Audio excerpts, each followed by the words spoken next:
back to the Ruby Tuesday. My name's Ruben, and this is my review for Dungeons and Dragons Honor Among Thieves. I had the opportunity to go and watch this on Saturday evening with my two, I can say young boys, but they're kind of young men now. This was a Medi Cinema View early screening that all the money that when you go and spend your tickets, when you go buy your tickets, they send the money to charity. So I was like, yeah, that's awesome. And also I get to see one of the films I've been really anticipating but also nervous about. So we hopped in, but was it actually any good? Let's find out. A charming thief and a band of unlikely adventurers embark on an epic quest to retrieve a lost relic, but things go dangerously awry when they run afoul of the wrong people. So this is directed by John Francis Daly and Jonathan Goldstein, who both directed and wrote Game Night and Vacation. So if you like that sort of comedy, that's the sort of tempo comedy you're going to get in here. But this is set in a very Dungeons and Dragons world. In fact, it's set in the Forgotten Realms of a kind of a little background story before you go in and watch the movie. Not that you need to know any of it, but where this film is actually set in. It's using the Forgotten Realms that's been used a lot in D&D, but you don't need to know anything about D&D to enjoy this. For those that wanted to know, that love D&D, it is by the original Forgotten Realms story. That's where it's placed in. You probably, maybe if you're in the world of geekdom, you might have experienced some of the Forgotten Realms already and not have known it. There's been some video games, some books. R.A. Salvatore, Drizzt Do'Urden, his storylines are all set in there, so there's been a lot with this. So it's a well-established world.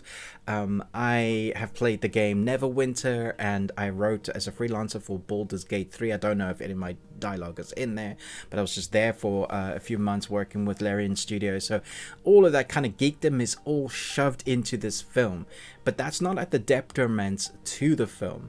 The film works really well because of the heart of the story, which is grounded away from the fantasy. So you have at the heart the story about a father and daughter. Their relationship is what drives the story forward. We helped the wrong person steal the wrong thing. As well as the MacGuffin of the story, which is to fix a mistake that our team basically did, a band of heroes that form at the beginning of the film. Now, it does take a while to get into the film, but once we get into the quest of this film, I think it knocks it out of the park. And that comes down to the quirky dialogue that reminds me a lot of Vox Machina, and also kind of, I think you have to give its due to the actors that they chose to play the parts. You got Chris Pine, Figure it out over a drink? Probably best. who plays Edgar, and he is a bard and the planner. He's got dry wit and comedy, but heart. He is the father that I was talking about. Michelle Rodriguez is this amazing warrior who actually has a nice story to the background, and I really like what they did with her. Her story has some heart, but also some comedy to it. Whenever you see her story unfold, I was like giggling, but also going, that's awesome, like in the geekiest way, which I loved. You got Regé-Jean Page, which you'll recognize from Bridgerton if you've seen that. Now he plays a thing, and I think his character is one of the best. It's one of the funniest without being funny. Certainly very, very dry. Reminded me a lot of the character of Drax from Guardians of the Galaxy. Nothing goes over my head. My reflexes are too fast. I would catch it. That sort of humor. Justice Smith, who plays Simon. Is that again? It's an owl there.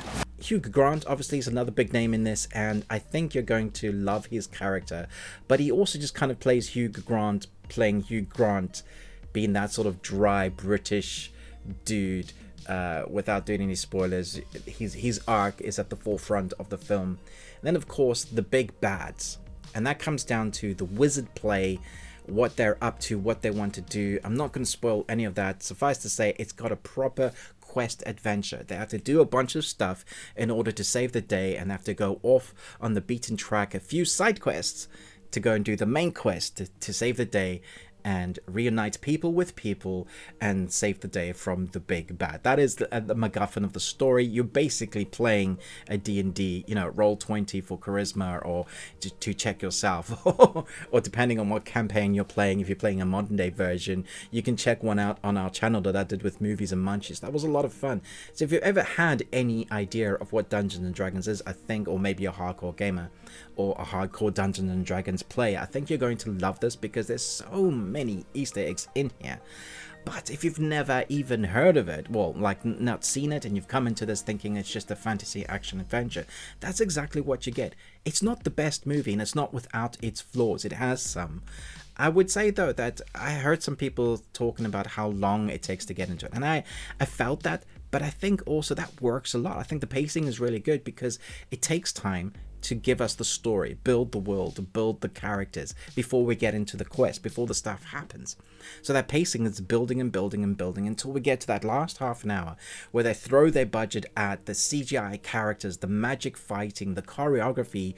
When it comes down to the fighting and spell casting and all of that you're going to see, that is a lot of fun, but you've earned that because we've built up the story. So this was a very fun watch. Like every time I think about it, I'm like, this is getting better as I think about it. So it might be one of those you come out, yeah, that was alright, and then when you talk about it with friends, there are moments that you go, love this bit. There's a moment in a graveyard scene, not doing any spoilers, that was probably the standout, the funniest. I burst out laughing. There is a mid-credit scene as well, not one at the end, so don't forget to stay for that. It is worth it because it's, I guess it's something to do with the film, so no spoilers. But yeah, it's a really fun ride that you can take your family to. It's 12 and up. There's one particular moment that I thought was really gross and scary. Other than that, the whole family will enjoy. Great action sequences, amazing CG. I thought the CG was great. I didn't find any fault in it.